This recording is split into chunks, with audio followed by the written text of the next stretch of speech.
On November 19, 2024, the Japan Society of Northern California held an event called Art History, Art Future, Digital Replicas of Traditional Japanese Art. This program explored the history of Japanese art, highlighting how technology and tradition are merging to preserve artwork in the modern era.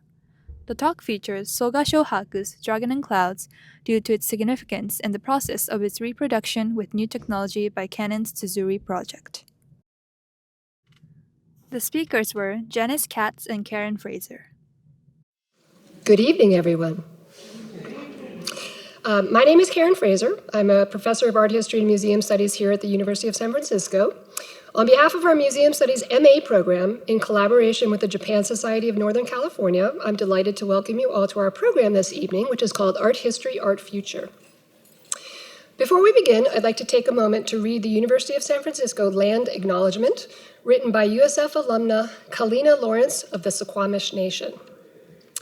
The University of San Francisco is located on the stolen territory of the Ramaytush-speaking Ohlone people of the village of Yalamu. As we share space to strengthen our journey towards consciousness and liberation, we must acknowledge the difficult truths of our history that have shaped our current realities. We invite you to embrace the call to indigenize every space we occupy. Also, if you have the means, we encourage you to donate to land trusts like the Sagorate Land Trust, which is led by Indigenous women and which seeks to rematriate unceded lands, establishing a cemetery to reinter stolen Ohlone ancestral remains and build spaces for current and future generations of Indigenous people. I would also like to take another minute to tell you a little bit about the Museum Studies MA program here at USF. Our small graduating cohorts of 20 to 25 students provide students individualized attention and a community in which to intimately make connections with faculty, alumni, and staff. Our students come from a variety of academic backgrounds, including history, life sciences, art history, anthropology, and education, and they go on to pursue an array of careers within the museum field. Our location here in San Francisco provides our students proximity to and connections with some of the most prestigious museums in the country. And our students regularly work with local Asian-related institutions here in the city, including the National Japanese American Historical Society, the Asian Art Museum, and the Chinese Historical Society of America, and more. And now I'm very pleased to hand it over to Steve Pollock, president of the Japan Society of Northern California, who will tell you more about our event this evening.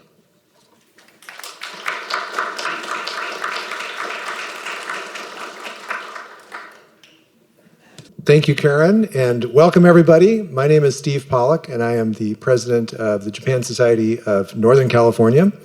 For those of you, how many of you have heard of Japan Society before? Okay, good chunk, but there's still some who may be new to us, so I'll just mention a brief background. Japan Society is a nonprofit organization that was founded in 1905, so next year is actually our 120th anniversary. And our mission is to build connections between Japan and the Bay Area. We have a very active program schedule covering topics ranging from business, innovation, technology, healthcare, policy, and of course, Japanese culture and Japanese language. I'm very excited to welcome you all here this evening. This is a wonderful chance for us to look at, in depth at an important piece of art. From traditional Japan, the work entitled Dragon and Clouds by an artist named Soga Shohaku from the 1700s. So you'll hear a lot more tonight about this artwork and the painter from Dr. Janice Katz, who is here from the Art Institute of Chicago. So very excited to have her here to tell us about that. Dr. Katz is the Roger L. Weston Curator of Japanese Art at the Art Institute, and she's an expert on paintings from the Edo period, or for those of you who don't know all your Japanese periods, it's from basically 1600 to the mid-1800s. And she is also responsible for putting together a number of collections and exhibitions of Japanese prints at the Art Institute, and is an expert in Japanese screens. Before I turn the program over to Janice, I would like to extend a huge thank you to those people who made this program possible tonight. First and most obviously, I'd like to thank University of San Francisco and Professor Karen Fraser, our hosts for today's program. Karen is a professor of art history and museum studies here at USF with a background in traditional Japanese art and the history of photography. She also teaches in both the undergraduate and master's program here, and I'm very excited that she has brought some of her students. When we contacted her a few months ago about this program, she kindly and enthusiastically agreed to work with us to host the program and bring it to USF. And they've been great partners for pulling together all of today's program activities, including the program, followed by a reception afterwards. And also, not only that, but requiring her students to come sit in attendance at today's lecture. So thank you for all of you for fulfilling your class obligations and coming to learn about Japanese art and join today's event. I'd also like to give a huge thank you to the National Association of Japan-America Societies, also known as NAJAS, and the United States Japan Foundation, who provided a very generous grant to support this program. Andy Wylegala, who is the president of NAJAS, actually flew out from Washington, D.C. to join the program today, and he will be providing some closing remarks at the end of today's program. And today's program is actually part of a Art History, Art Future series of events that has the goal of bringing really incredible traditional Japanese art masterpieces to broad audiences around the world. And for the last 2 years, this program has funded programs around the country that introduce several traditional Japanese art masterpieces that have compelling stories behind them and pair those works of art with experts in Japanese art who bring those stories to life with in-depth multimedia presentations to audiences around the country.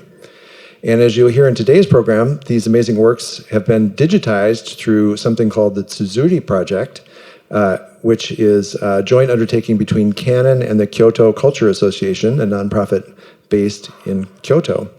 And starting in 2007, this project has created high-resolution digital versions of really amazing and fragile pieces of Japanese art.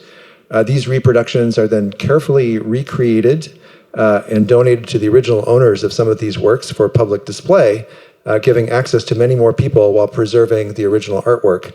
I was particularly excited, we applied for this grant program, and I was going through, we had a few options in terms of artwork to select to have a program about.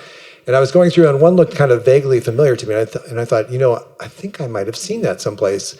And sure enough, the one that we're going to hear about today actually is in place, installed in a temple called Tenryuji in the Arashiyama area of Kyoto, which I had just happened to visit last spring with my family on a family trip. And I looked back through my photo file, and sure enough, there was a picture of this very screen on display at that temple that we visited in Kyoto. So it really is wonderful to have a chance to see these kinds of traditional art masterpieces that otherwise would only be brought out on display on very limited availability in one location, and have a chance to really see them, what they might look like installed in a kind of place that they might have been seen originally. So let me turn the program over now to Dr. Katz, and thank you to all those who have joined us today, and I look forward to chatting with you at the reception after the presentation. So Dr. Katz.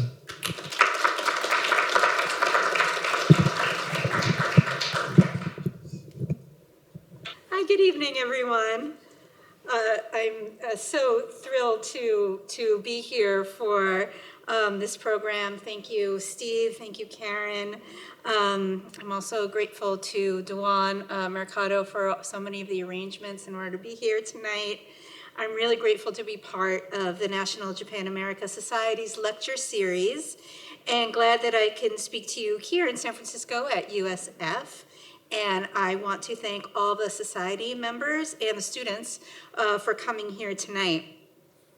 Now, the focus of the lecture series, of which this is a part, is, as Steve said, the photographic reproduction of important Japanese paintings in museum collections in order to place those reproductions within their original or comparable settings, often in Japanese temples, but sometimes at other institutions like Japanese museums and universities.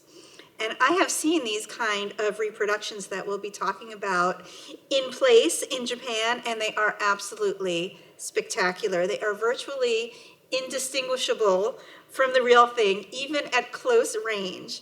And importantly, they give the visitor a sense of what the original space would have looked like, with the pictorial program intact, allowing one to kind of time travel in a way. And this is a really valuable experience for reasons that I'll get into.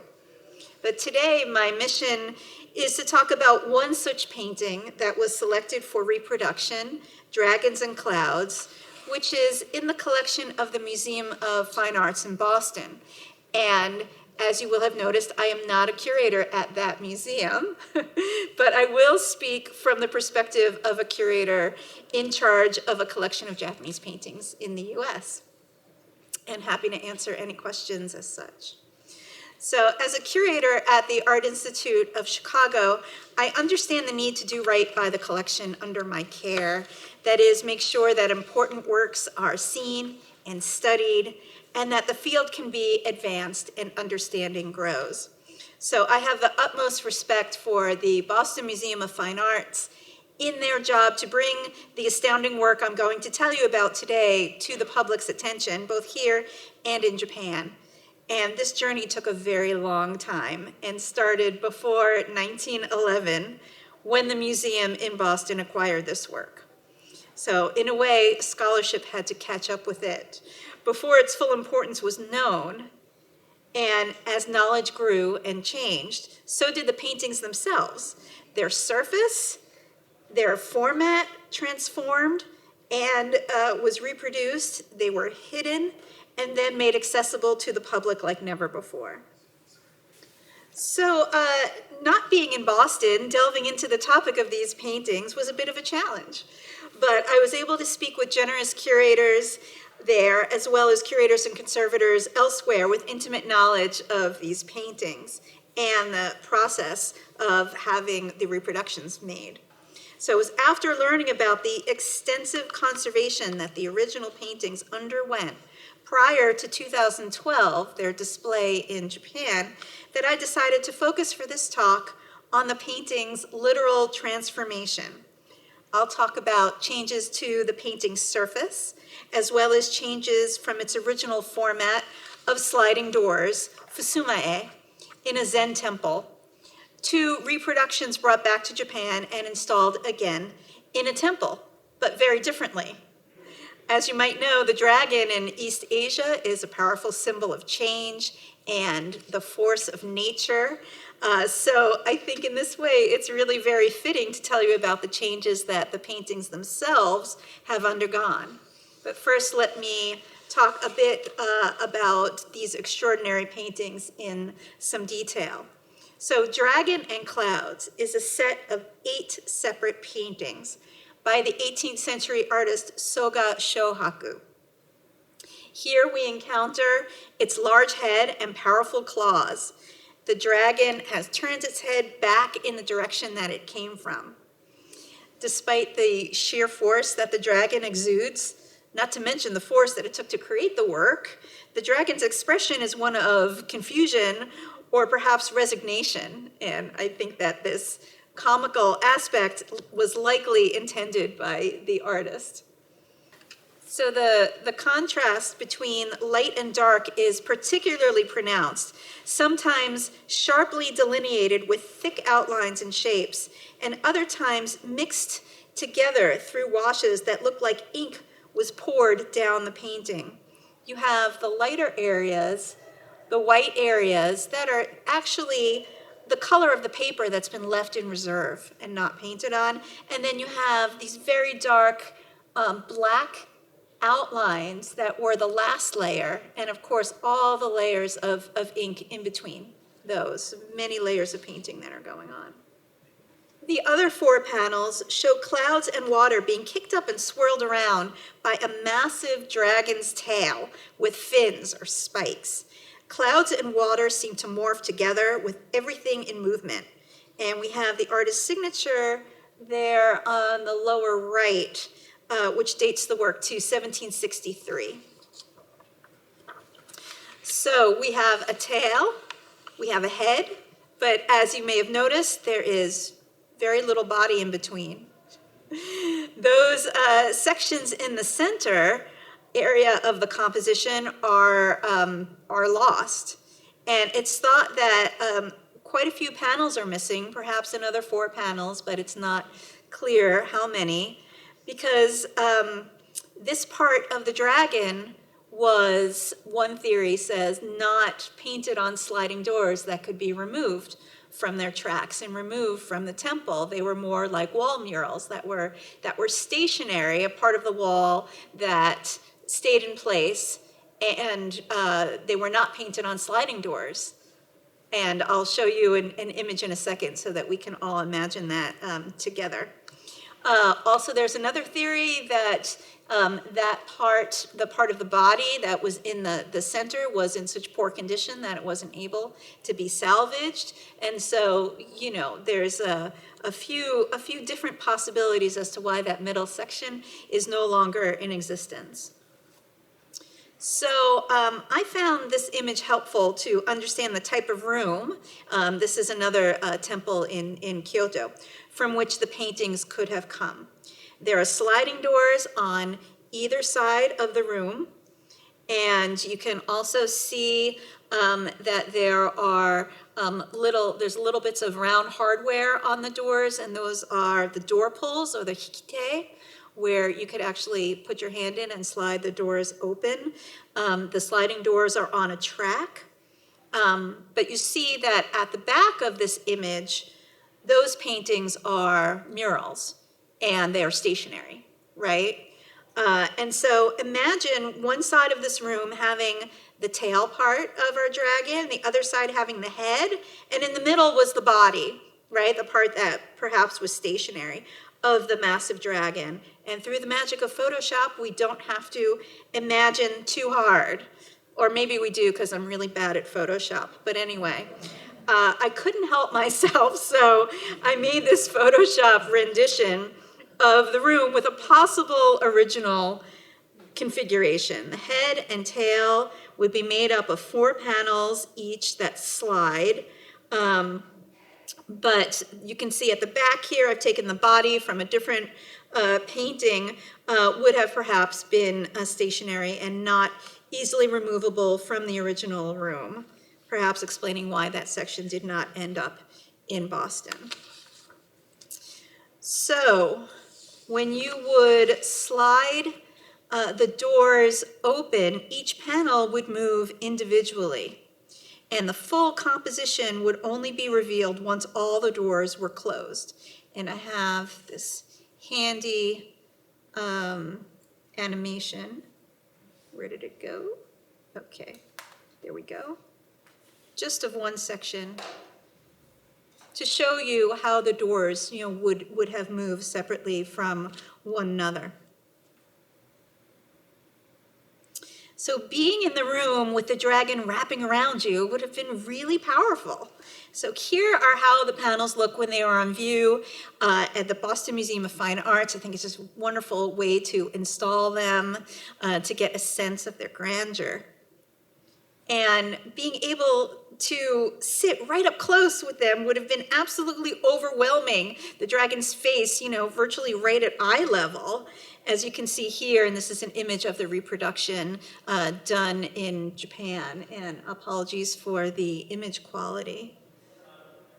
And so while I could, I'm not going to delve into the history of Japanese paintings of dragons, though they are spectacular, since the artist Shohaku himself veered so much from past precedents.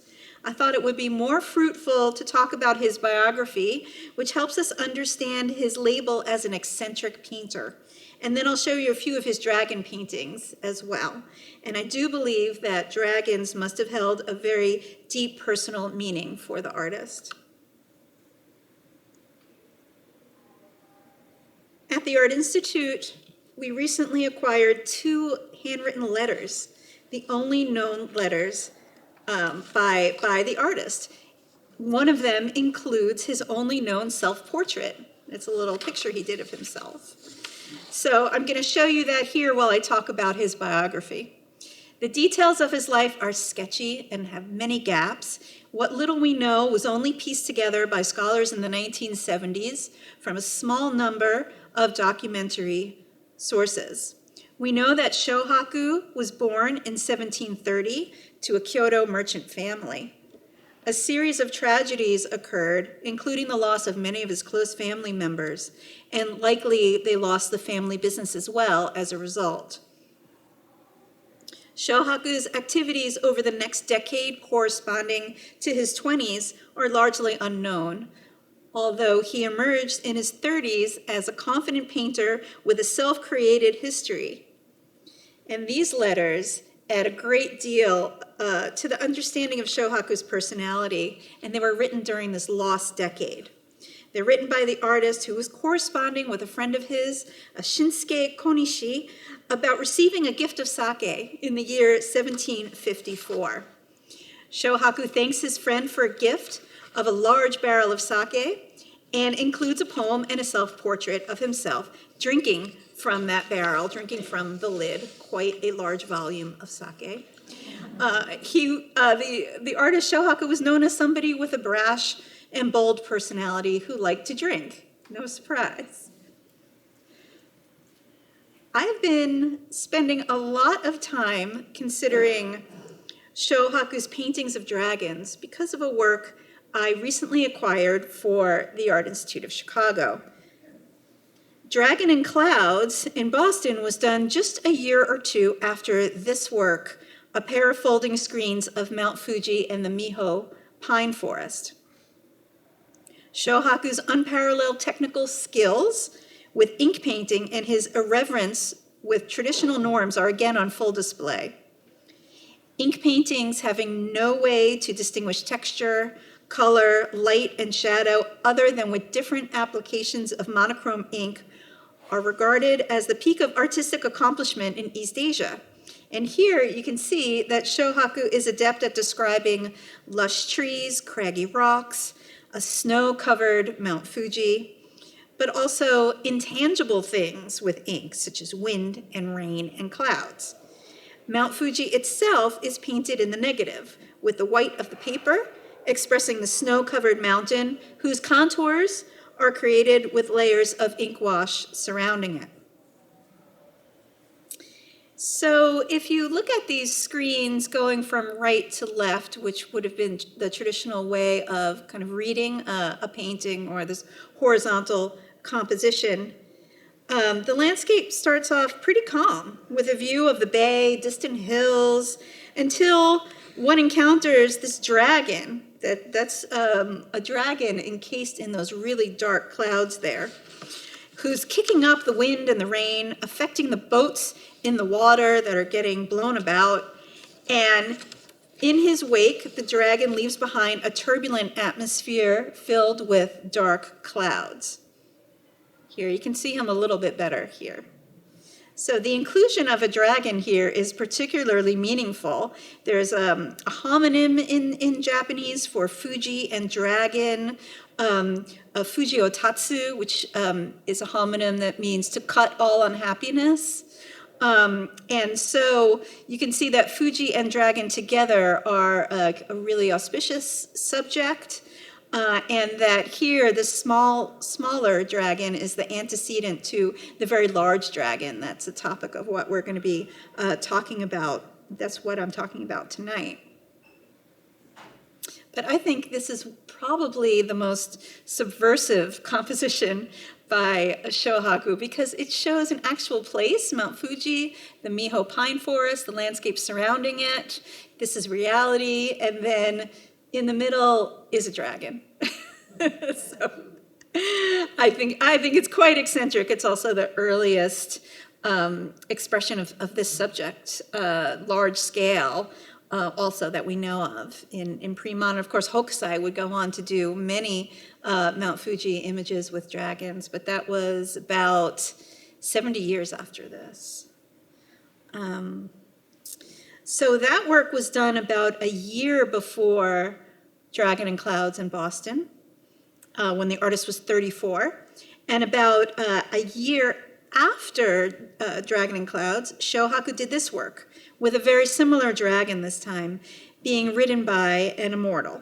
And we see the same bulging eyes and the quizzical expression in this screen, which is an important cultural property. Here, the dragon's peculiarity is even more pronounced, more dramatic because of the strong contrast between dark and light. There's more definition, more details, like the bubbling skin on his head. And in this comparison, you can see the similarity between the dragon's pose and the features in these two works. And of course, Shohaku was looking at many precedents. There are many in Chinese and Japanese ink painting. Of course, the dragon features very much in East Asian art overall. So there are actually, quite a few precedents that he would have been familiar with and then kind of discarded and went his own way. So scholarship on the artist Shohaku was cemented with the book Lineage of Eccentrics, Kiso no Keifu, published in 1970 by the scholar Tsuji Nobuo, who you see here in the center. The dragon by Shohaku is on the cover of one of the editions of this book, the paperback that was produced in 2004. So not only did Tsuji Sensei piece together Shohaku's biography, but he also put him in a category of painters that could be seen as apart from the standard painting lineages, the painting schools in Japan, but just as important. So that Tsuji Sensei in the middle with Anne Morse of the Boston Museum of Fine Arts on the left and the contemporary artist Murakami Takashi on the right. I'll talk more about him later because he is a contemporary eccentric painter, I think we can say. So how did Shohaku's works end up in Boston? As I stated, Shohaku was not easily understood or even valued before he was placed within the so-called lineage of eccentrics in the 1970s. So in the late 19th, early 20th century, when Boston acquired many of these works, these works by Shohaku would have not been considered even in line for things like being an important cultural property.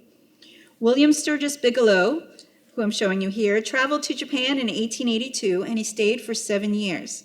And during that time, he worked with Western and Japanese scholars who were formulating the canon of Japanese art and accessing temple treasures. And when I say canon of Japanese art, I think you understand that that means kind of overlaying the history of Japanese art onto a kind of timeline that more or less accords with the understanding of the development of art history as it became known in the West, where you build up to a certain high point, let's say the Renaissance, and then, you have kind of, this kind of degenerate kind of, duplicates or more iterative elements after that, and those kind of waves, right? And so that's kind of the formula that they were putting onto Japanese art and creating this canon. So beginning in about 1890, Bigelow donated 75,000 Japanese objects to the Museum of Fine Arts in Boston upon his return. He studied medicine, and after converting to Buddhism, not Zen Buddhism, but Buddhism, he wrote books on religion in which he applied scientific reasoning to spirituality. The Shohaku works that he gave to Boston were formally accessioned in 1911. These include Dragon and Clouds, having been in his personal collection earlier. These are part of perhaps the largest collection of Shohaku works anywhere and contain some of the most important masterpieces known by the artist.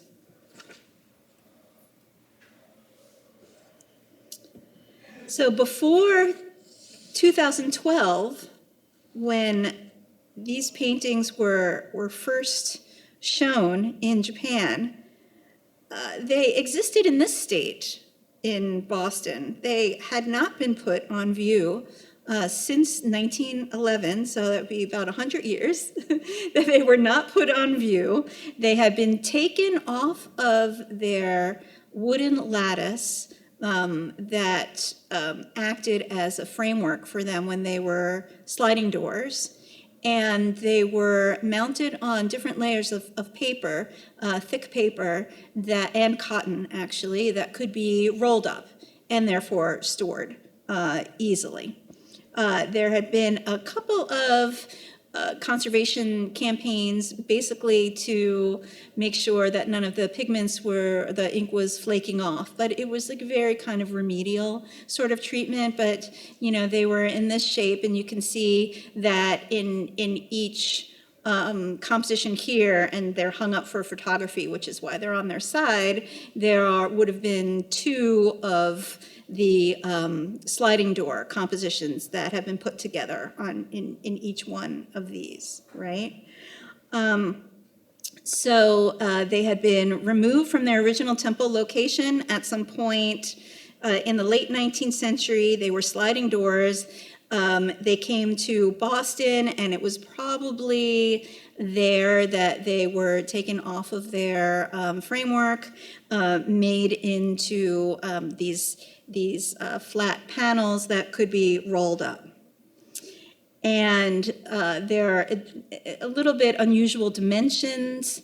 Philip Meredith, who is one of the conservators, he's the head conservator at the Boston Museum of Fine Arts, he says that the lower 5 or 6 inches or so of each of the compositions has been lost, and that's probably because they were in a state of disrepair when they were removed from the original temple. Of course, you can imagine that the bottom of the sliding doors, they are more prone to damage because of sweeping or what have you going on. So those didn't make it into Boston. So the dimensions were quite unusual of the paintings that were left, and that's something to keep in mind for later. I've also been in touch with the conservator who worked on this project in Boston, Tanya Ueda. She explained to me the challenging work. Dragon and Clouds were there were 8 different paintings, and they were just a portion of the paintings that had to be treated for the show in Tokyo that opened in 2012, which is called Masterpieces from the Boston Museum of Fine Arts. And so it was 5 long years of conservation that resulted in their display in Tokyo. So here's the painting of the head of the dragon before the conservation treatment. And there were many areas where the ink, the lines that you see, had been added at some point in the painting's history. They were not original. So this painting has had a lot of overpainting. That is not unusual at all. But in the case of this, it's very interesting to kind of parse out what was original and what was not. And so the conservators had the very difficult job of figuring out, well, if we are going to remount these pieces, how are we going to repair the surface? Are we going to completely take away those areas that are not original? Are we going to keep them? What if an area that we remove has a lot of lines, a lot of information as to the painting?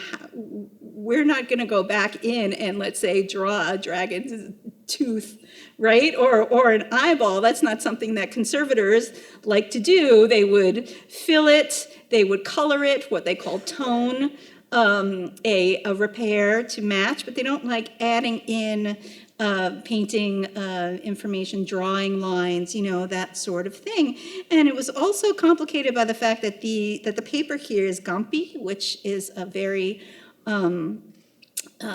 silky kind of paper. It uses these silky kind of fibers from the gampi plant, and so that makes adding in any kind of ink also very difficult. So there was some keeping of this overpainting. There was some removal of it, and then toning in certain areas, and there was like a whole kind of combination approach to this. And Tanya explains that when you have the surface of Japanese paintings that are very complicated, like this one, but it's often the case that they're complicated, that anything that a conservator does, it would have to be reversible.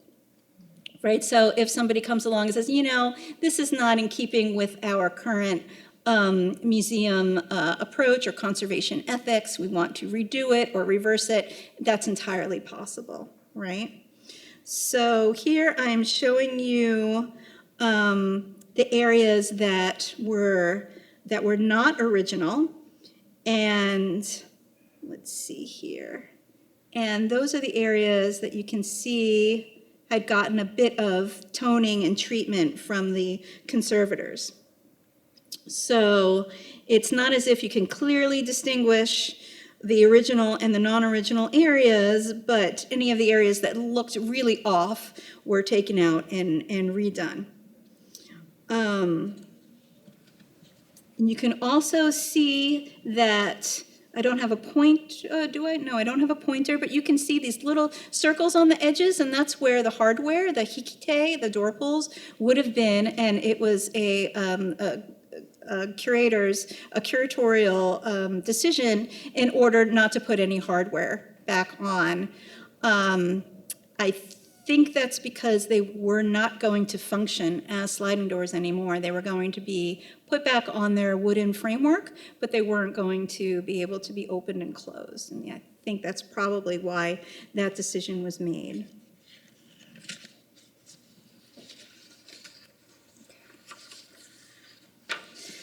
So it's interesting to show you this piece. This is from a completely different painting of hawks, also believed to be by Shohaku, believed to have come from the same original temple as the dragon and clouds, done on the same paper. It had been used to repair the dragon and paintings in the past, and so it was used in that way again. So you had the same quality of paper that was used. Perhaps these were on the back of the dragon paintings originally, part of a different room. I mean, it's really hard to say.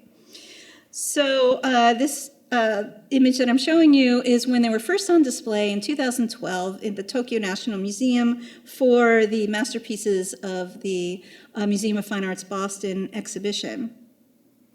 And as far as I understand, Dragon and Clouds came to be selected for reproduction by Canon as part of the Tsuzuri project based on their recent conservation and their prominence in this 2012 exhibition in Tokyo, as well as the museum's strong ties with Tsuji Nobuo, the preeminent Shohaku scholar. And photography for the project was done in 2015. And so now I need Duan's help. I'm going to show you a short video, just 5 minutes, that goes through the reproduction process, and then after that, a video that talks about the Dragon and Clouds paintings specifically. Printing out, applying gold leaf, and mounting. Let's take a look at each of the process by taking the making of a reproduction of the wind god and thunder god as an example. Number 1. Capturing images. The original work is photographed using a DSLR camera, EOS R5, capable of high resolution of 45 million pixels. The artwork is automatically photographed in sections to capture detailed data. Color elements such as ink and mineral pigments, reflective materials such as gold leaf are accurately recorded. Number 2. Image processing. Each screen of the wind god and thunder god was photographed as 168 frames. Each small frame is ultra-high resolution, that is 12 times more than a full HD image. The 168 frames are recombined to create 4.2 billion pixels of super high resolution data. Number 3. Color matching. For each original work, we extract information necessary to create a precise, unique color profile. This unique color matching technology accurately recreates the colors of the original work. colors can be compared with the original on the spot within the shooting environment. Number 4. Printing out. A high-performance large-format printer maximizes the results of sophisticated color matching. Dimensional depths and textures seen in the original are meticulously reproduced. Number 5. Applying gold leaf. And number 6. Mounting. Artisans demonstrate their mastery of traditional Kyoto skills, such as applying gold leaf and mounting, putting the finishing touches to reproductions that are as close as possible to the originals. Through this process, the reproductions are finally produced. The number of reproductions we have produced are 56 as of 2022. These are some examples of the reproductions we have made.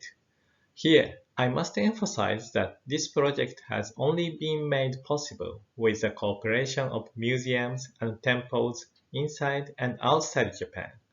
In fact, there are several projects and companies which produce reproductions in their own ways.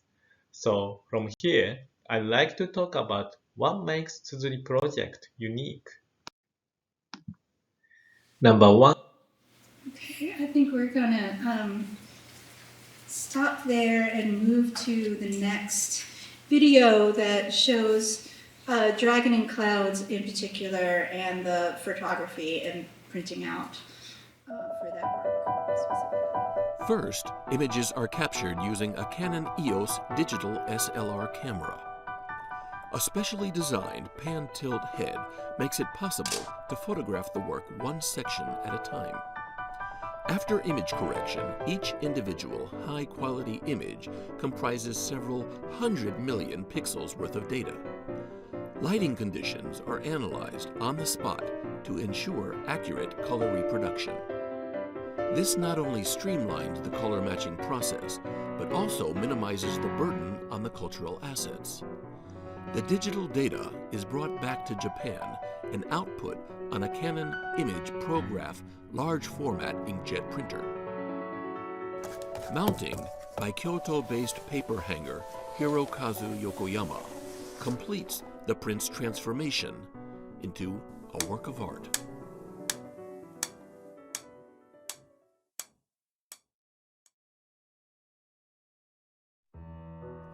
The finished Dragon in Clouds was delivered to Tenryuji Temple in Kyoto's Arashiyama district. Tenryuji was built by Ashikaga Takauji in memory of Emperor Go-Daigo, with Muso Kokushi as its founding priest. Conceived by Muso Kokushi, the Sogen Pond Garden, featuring a rock formation representing Dragon Gate Falls, is a World Heritage Site characterized by its borrowed landscapes of Arashiyama, Kameyama, and Ogurayama. A small welcoming committee eagerly awaited the arrival of the dragon. Tenryuji's chief abbot Yodo Sasaki and Secretary General Josho Toga, along with Nobuo Tsuji, the art historian responsible for a reappraisal of Japan's eccentric artists, including Soga Shohaku, Ito Jakuchu, and Nagasawa Rosetsu.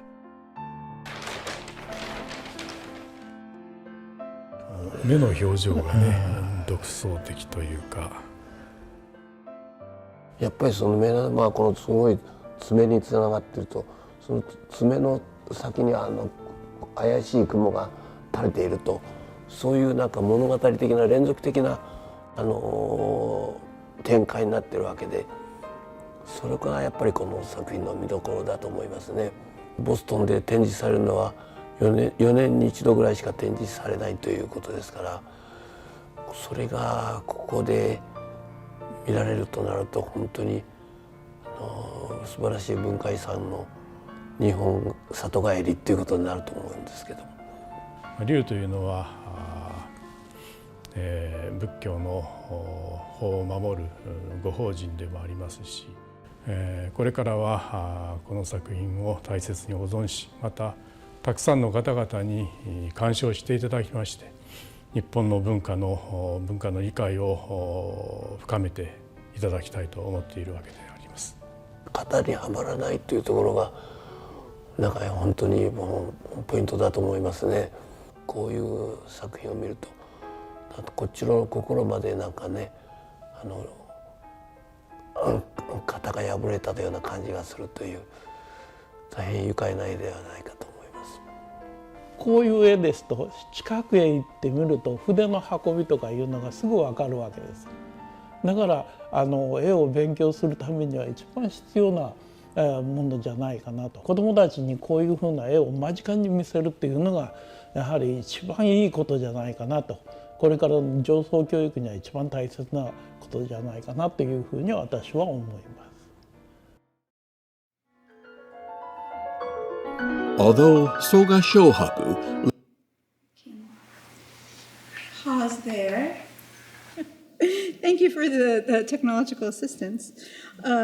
So for the remainder of the talk, as we just saw in that video, I'll discuss the reproductions and their installation in Japan.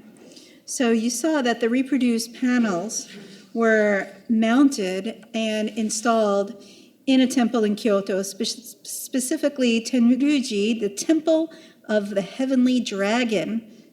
So very fitting. The temple is just outside the city in the Arashiyama district in the northwest. It's a beautiful hilly area known for its autumn foliage.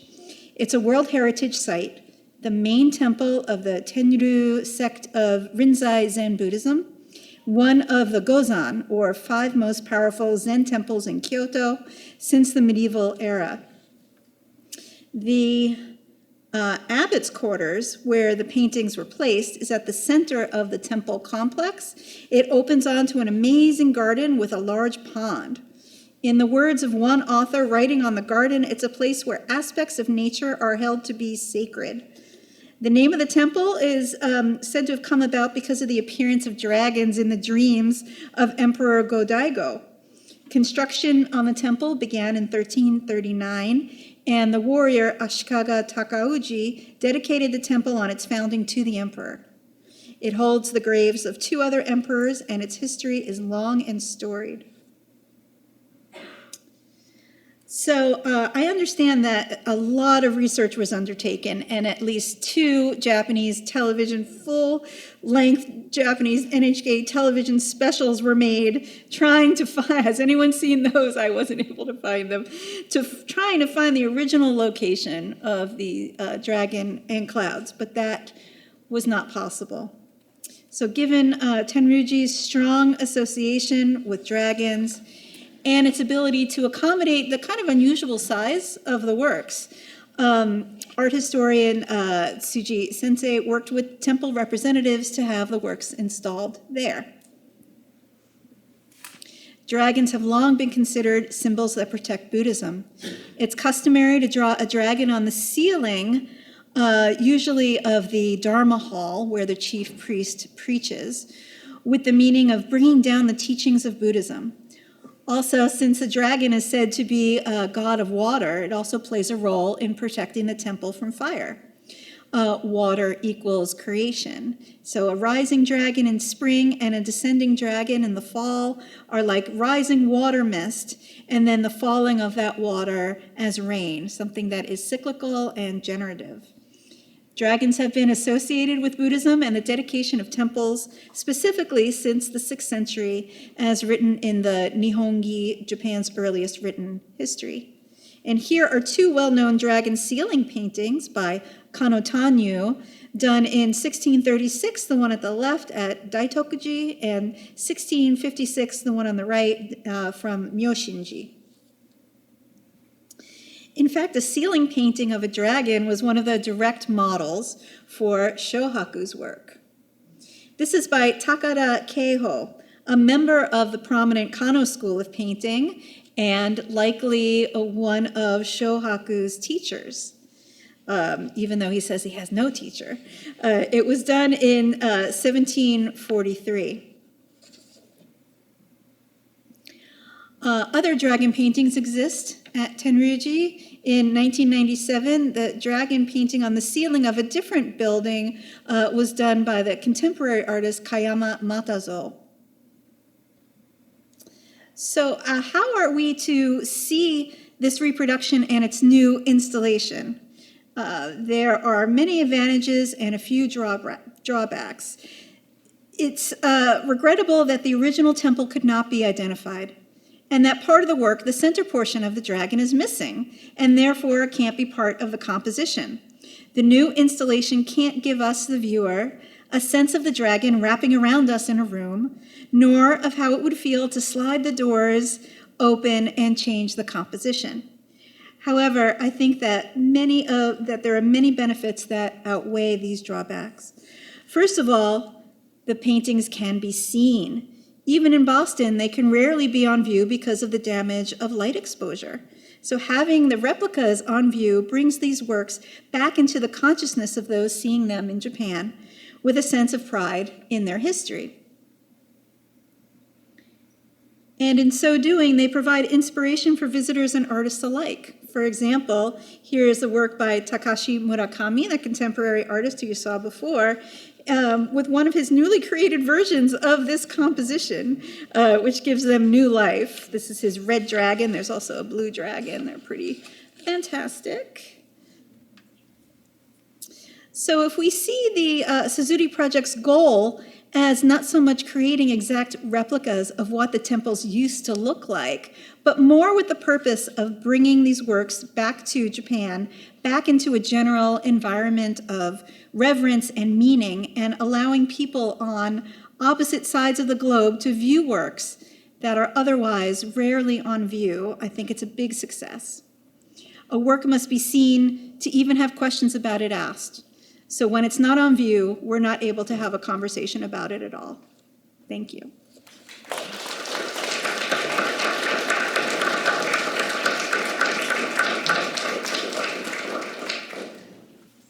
So if you'll give us just a second to transition, for the next 15 minutes or so, Janice and I are going to be seated here, and we're going to have a little bit of dialogue where we're going to try to talk a little bit about a history, a little bit about the future, and maybe a little bit about the present. Janice, thank you so much for that really, really fascinating talk. I actually want to start off with a question which is not on the list of topics that we talked about before, but let's talk about how cute the dragons are. Why are they not frightening? I mean, dragons are a sign of good fortune. So while dragons are powerful, they are not always menacing. You know, I mean, I think that Shohaku is turning that idea of, you know, the powerful natural force of the dragon on its head. When you see the dragon's face, he's got these bulging eyes, and he's kind of wondering what he's doing there. You know, as much as we are staring back at the dragon. So I think that Shohaku is able to convey, you know, this kind of power and meaning in the dragon without the desire to show it as something menacing. Yeah, they're very, very charming, very charming. So a question about the history part of this program, which is that you mentioned very briefly Bigelow being the collector who brought this piece in particular to the Museum of Fine Arts. And to repeat, Janice is not a curator at the Museum of Fine Arts, so there's a kind of convoluted series of connections here. But I think historically speaking, at least some members of our audience might appreciate knowing a little bit more about how works like that came to the US, particularly for our students, both undergrad and grad. A lot of times when we hear about major collections of art from other places in the world, we understand that those pieces were taken forcefully or in a context of war, but Japan is a little bit different, right? So,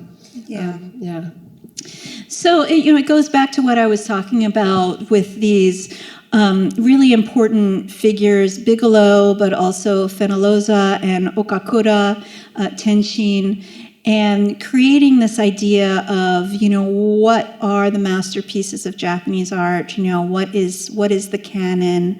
What are things that should be designated as national treasures and important cultural properties? And, all of that kind of coalesced in the last few decades of the 19th century, and then going into the 20th century, some of the oldest cultural property laws in Japan date to, the Meiji period around 1910 or so. And, there were a series of laws that were enacted, probably going up to 1933 was really quite formative, which is still the rule that we use today, which is that any work that could be considered an important cultural property or above needs to be reviewed by the Ministry of Education and then determined whether it's allowed to leave Japan or not. And this is still a process that we go through when doing acquisitions of Japanese art coming from Japan. We make sure that it has that kind of Monbusho agreement, and we have a letter of export and all of that, and that dates to 1933. So still, really very, very early in the history of these kind of cultural property laws, these provenance laws, globally. And but prior to them being established, the time that these works, the Shohaku works, came to be in Boston, it presents a really interesting issue. And being in Chicago, the collection of Japanese works of art doesn't really date back to such an early period. So I haven't had to investigate it as much. And really, in Chicago from the 1920s is when most of the early Japanese art came in. And even then it was prints, which Japanese prints are, I think, almost never considered important cultural properties or national treasures. Prints are something that is made in multiples, right? And they were commercial works of art. So I haven't had the same kind of issues as they would have in Boston when they're researching their collection. And I can only imagine that, when Bigelow and Fenollosa were acquiring works for their own collections, these were things that were so far from being considered important cultural properties at the time that in the case of the Dragon in Clouds, it seems like this temple was in some state of disrepair, that otherwise the paintings perhaps, couldn't be saved. I mean, it's really interesting to think of all the circumstances that could have been involved. Yes, and maybe important to note also, so we have Bigelow, who was mentioned, but there are several other really important collectors of Japanese art that were Americans that were in Japan at the same time, right? So we have Ernest Fenollosa, we have Edward Morse, and Morse and Fenollosa were actually invited by the Japanese government, along with many other experts, right? And so they were actually, serving in roles as professors at the Tokyo Imperial University and so forth. So the relationship between these men who made these really large collections of Japanese art that found their way to the U.S. and particularly to the Boston Museum of Fine Arts was kind of distinctive, I think, right? Yeah. The relationship with between Boston and what was going on in Japan was very, very close. These same figures. Fenollosa comes back from Japan in order to head the Asian art department in Boston. Okakura Tenshin also spent a significant time in Boston as well. And these are figures who really set the way, that they wanted the world to see Japanese art, even to the point of the World's Fairs, like the Chicago World's Fair in 1893, and that was completely the brainchild of Okakura, what works were being presented to the public. So it was really an interesting time. And even the formation of you were talking about museums being created in Japan before, and so even the creation of the Tokyo National Museum, goes back to this period and these figures that we're talking about, Fenollosa and Okakura as well. And then a question to bring things a little bit more to the contemporary. We were talking earlier, and your presentation illustrated about the value of this technique for sliding door panels in particular, which are hard to move around.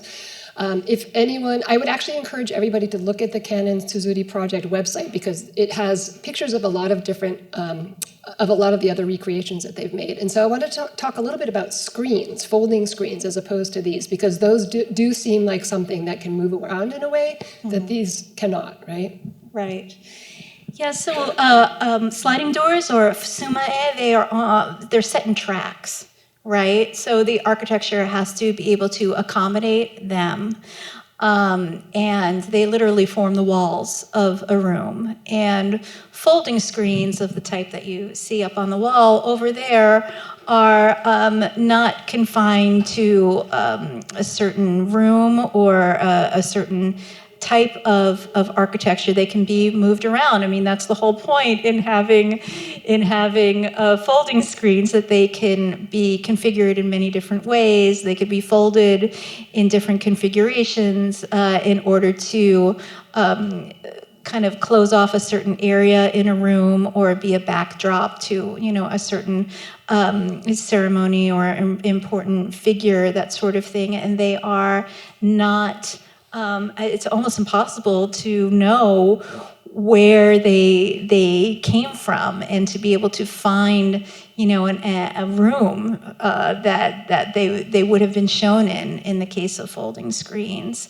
much unlike sliding doors. So I was talking to Karen before the presentation, thinking that, with the Canon Tsuzuri project, it must have been very difficult in order to find the original locations of some of these reproductions that they had done. But then in the case of folding screens, that's virtually impossible, because, they're not part of the architecture, and by their very nature, they're meant to be flexible and move around, in different settings. Yeah, and we were talking about that a little bit from the perspective of part of the motivation for using this technology is to expose the work of art to many more people. But in the case of the screen that was the focus of your talk today, one still has to go to either the Boston Museum of Fine Arts or the Tenryuji Temple, or if they're on display in a museum. But folding screens can be moved around and taken to different places, right? So that seems really important. Yeah, and so once the reproductions are made, there are some agreements as to how they can be displayed. And as far as I understand it, the home institution has to let the museum where the original resides know when it's being shown elsewhere. And that would be the case if there was any desire to create more than one reproduction, or use the images in another way. But yes, these screens do move around in order to increase the number of visitors that are able to see them when they're folding screens.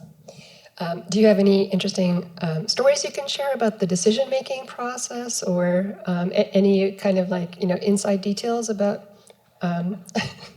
Yes, and so because I was not part of the decision-making process in Boston, and have not myself worked with Canon on one of these reproductions in the Tsuzuri project, I asked a colleague of mine, Frank Feltens, who's at the National Museum of Asian Art, about his experiences. And they have made into reproductions works of art from the National Museum of Asian Art's collection that were given to temples in Japan, and also reproductions of works that were given to museums in Japan, like the new, or not so new anymore, but the Hokusai Museum in the Sumida ward. And these reproductions have not only been able to be on view there for people and, for extended times, and sometimes under lighting conditions that you would never really be able to see the original. But also, Frank was able to go to Japan and be able to talk about these reproductions with elementary school children, middle school children, and do some educational programming around them, which I thought was really a wonderful result. I think there's photographs of him on the website, actually. Sorry. I think, yeah. So I think we are now going to shift to questions from the audience. Do we need another microphone? Hi, my name is Natalie Thorpe. I don't have my postcard that says my name anymore, but you can trust me. I was really interested in the second painting you showed of the dragon in the clouds and how the negative print of the dragon was able to be portrayed within that fluid cloud, definitely like a wetter wash of paint. And then there's like a stark difference in these like negative lines of this dragon. I was wondering how that would happen. Yeah, so thanks for the question. I've spent a lot of time looking at these ink washes, as you can imagine, and love talking about them. Shohaku puts the ink down on the surface of these paintings in every way you can possibly imagine, as, a very wet kind of wash, as a very solid outline, and is really playing with, the solidity, I think, of the clouds that he's trying to show. And in the painting with Mount Fuji, which I think is the one that, you're referring to, the dragon within those dark clouds, it's really interesting because the clouds there kind of almost look striped, as if the dragon is kind of clawing its way through and has cut through the clouds, with its claws. In other parts of the composition, it looks like the painting has had some water damage, because it just looks like spots of water. But that's original. That's what Shohaku himself did in order to make the atmosphere look, so wet and turbulent. And then there are even other areas, and the dragon is surrounded by some of this where there are dots of blown ink, and whether he went like that with the brush or blew on the brush in order to splatter the ink. Certainly there was, a sense that he was just trying to get at the expressive qualities of ink as much as possible to show this really powerful natural force, and he wasn't going to be bound by any rules of painting to do that. Thanks. Thank you. Hi, thank you for sharing this project with us and this piece with us.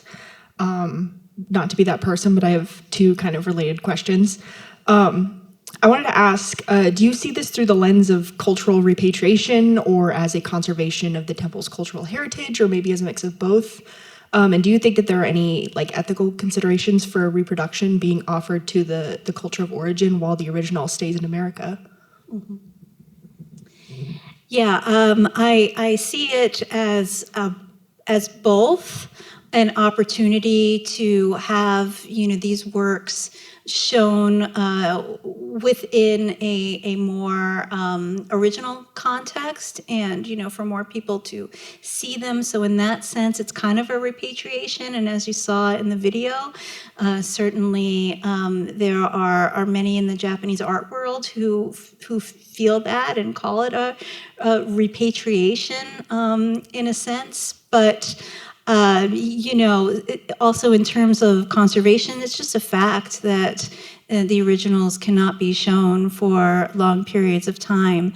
And to your point about why are the reproductions given to Japan and not the originals, right? Again, it goes back to the rules surrounding works of art that came to be in American collections, And that was done, with the full approval of, the Japanese authorities at the time. So it's not as if there's, any sort of legal basis. However, because there is, such a friendly kind of collaboration that goes on between Japanese places of cultural heritage, museums, and American museums, we rely so much on Japanese scholarship, and I know from Chicago, lend works to large exhibitions. If there was an exhibition of Shohaku's work, you better believe I would want to lend, the work that we acquired in Chicago, because it's really only then that, these pieces can be seen in context of the other works of the artist or the other works of the period, and, can get that kind of, intense research to them. And, we, aside from different from our colleagues in European art, there's no sort of reciprocal arrangement that happens when a museum like the Art Institute lends, let's say, a Monet painting. We expect to get something, let's say, from the Musée d'Orsay back, in this kind of reciprocal arrangement. But there's nothing like that for Japan. We just really want the piece to be part of this research and exhibition, and we don't ask for anything back. And the reproductions can be shown in ways that the original cannot, and shown, sometimes with natural light, and can be shown for much longer periods of time. And even sliding doors or folding screens that are still part of temple collections, original works, they are often not kept at the temple anymore because the conditions would cause them to deteriorate. So you'll find many works from these temples in the storage or galleries of the Kyoto National Museum, Nara National Museum, Tokyo National Museum, or any number of those that have become stewards of the temple collections in their surrounding areas. So I hope that goes part way to answering your question. Yes, thank you.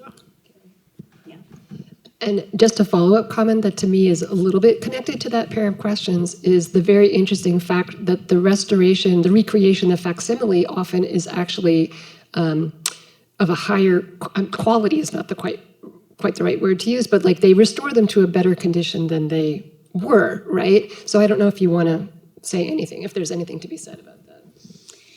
Yeah, I mean, usually the reproduction is made after the work has been newly conserved, I've noticed. So the piece is in as good a condition as it's going to get, and then the reproductions are made photographically from that. And sometimes if a work has gold leaf in the original, gold leaf does not photograph well. Doesn't really look like gold leaf at all when you photograph it. So actual gold leaf is put on the photographs. So it's a way to engage these artisans that are able to create a gold leaf on paper, and are able to create a folding screen. Right? They're mounting these photographs as if they were actually paintings.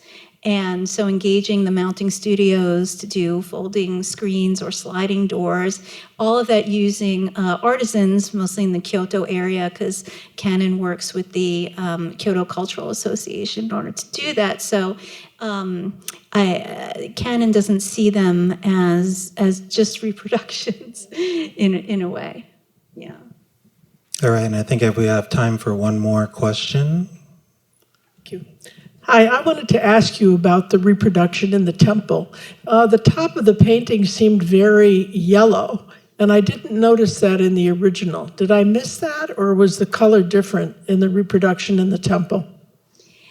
Yeah, the color of the original paper, I do believe, has yellowed. It does look quite yellow to me in the original. So when they do the color matching, having done the photography, It's one thing to color match with actual pigments and colors. It's another thing to color match the color of the paper. And, I think that they've done a pretty good job of that. And I haven't seen the reproductions in place, but I have seen the originals in Boston, and they really are quite powerful. To see that, I think the conservation has gone really a long way, but changing the color of the paper from yellow is not something that conservators normally would or could do in a work like this. It was Yeah. very dramatic. Yeah. Very kind of almost modern looking. Very much so. Very much so. All right, that was our last question. So let's give a round of applause one more time.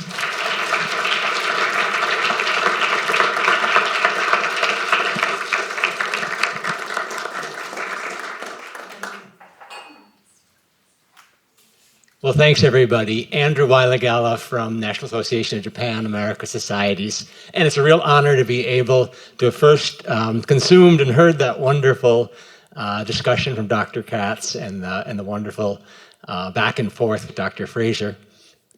And also to have the honor to close the session. As part of the organizing team for this series, I've had the pleasure of catching a few in this series, and this was a truly exceptional talk. Janice did an amazing job of covering so many aspects: the artist, the artwork itself, the issues of conservation, the societal issues around place and repatriation. It was just a really great talk. I thought the Photoshop was a really creative and neat touch to, again, imagine what this would have been like. And I never saw in a presentation with the reactions of the Japanese to seeing these works back in these locations. So that was a wonderful addition as well. I've had the privilege of leading this association, the National Association of Japan America Societies, for a couple of years. We're a tiny office based in Washington, D.C. So if I could, I'd just like to take a few seconds to tell you a little bit about NAJS and this series that we've just seen one iteration of. First of all, this group, it's an association, but it's really more of an alliance of a whole bunch of disparate, independent organizations that are passionate about the US-Japan relationship. These Japan societies, like here in Northern California, and another 38 Japan and Japan-America societies. If there's three things I could leave you with about this outfit of ours, it's that we're a unique organization, a really busy one, and a pretty diverse one. We're unique in that we exist at all. I don't think there's any other bilateral relationship that has that kind of presence, this network of some 40 different associations in 24 states or in a couple provinces of Canada as well, 12,000 members. There really isn't another relationship that has that kind of a infrastructure and support. So that's pretty neat that we can exist at all and have that kind of association. We're busy. Our organization, busy in a relative sense. We do maybe a couple dozen events in the course of a year. I was last out here about a year ago to catch another series that we do that's funded with the Japanese embassy that deals with current events. And in that case, it was with LBQTA legal issues that we had a wonderful conversation. I had a chance to meet Dr. Katz for the first time, looking at Japanese-American art mutual interests at a very different era out at the Roby House at the University of Chicago for another experience. Much more important is the busyness of the members like this society. There are about 2,500 individual events that go on. So that's like 4 or 5 events from a school visit to a big gala dinner that are happening somewhere in the country every day. And we're just a part of an even bigger ecosystem.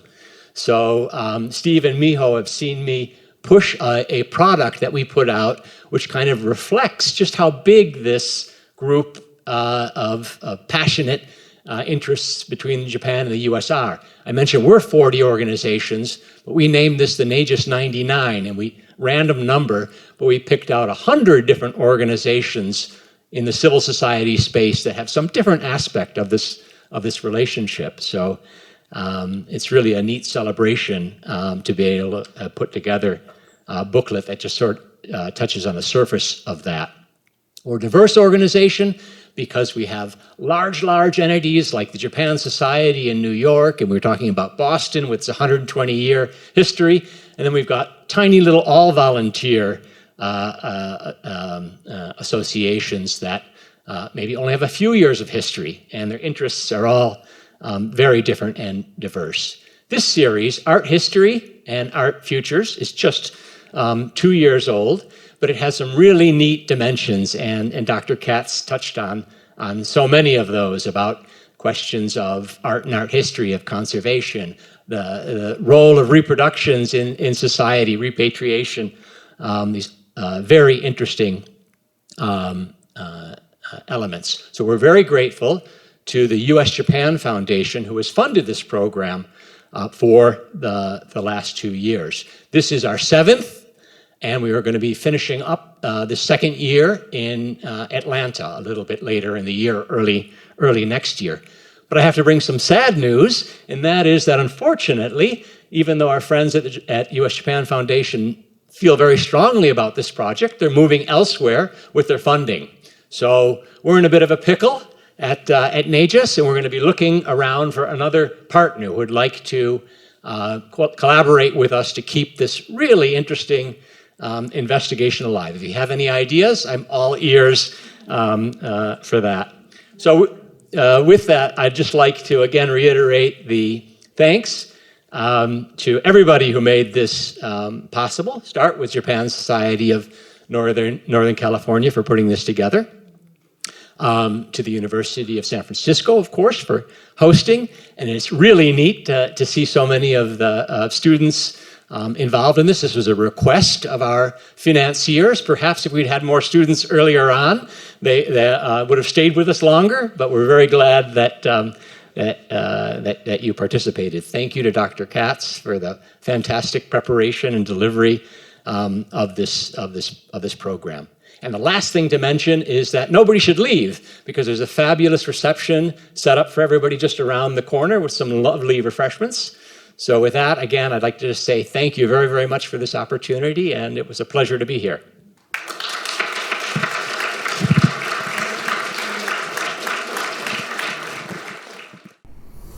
Building bridges between the United States and Japan since 1905. Japan Society.